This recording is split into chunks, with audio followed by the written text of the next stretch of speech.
सत्य गुरुवे नमः। भोजन खाओ इतना जो शरीर को दे सकती, सत्यानंद इतना मत खाओ ले शरीर से शक्ति। सेवक ने कहा, भोजन इतना करना चाहिए कि शरीर को शक्ति दे, शरीर से शक्ति ना ले। अब शरीर को शक्ति कौन सा भोजन देता है?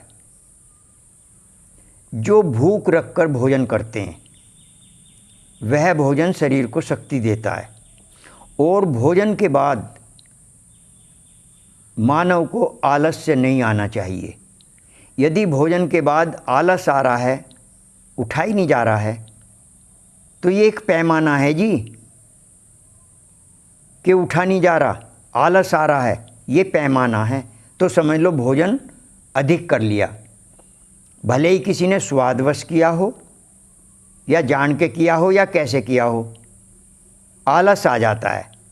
और जो शरीर को शक्ति देता है भोजन, उस भोजन से आलस्य नहीं आता।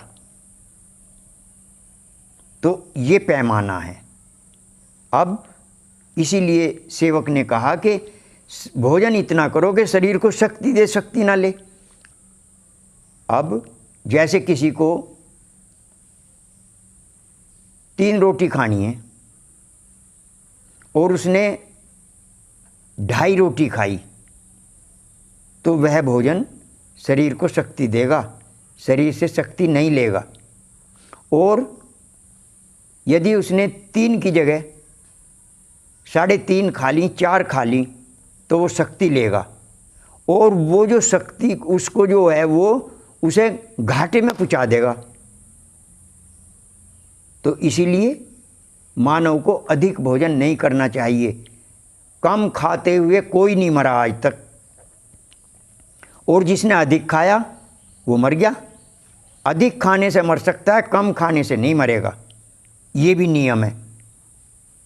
तो मानव को भोजन कम करना चाहिए स्वस्थ रहने के लिए, और लंबी आयु होगी, आयु भी लंबी होगी कम खाने वाले की। तो अपने स्वास्थ्य का ध्यान रखते हुए, और भागवत ऋषि ने भी कहा, जो मानव भोजन जानता है वह कभी भी बीमार नहीं होगा, सीधे मृत्यु आएगी। बताइए कितनी बड़ी बात कह दी ऋषि ने।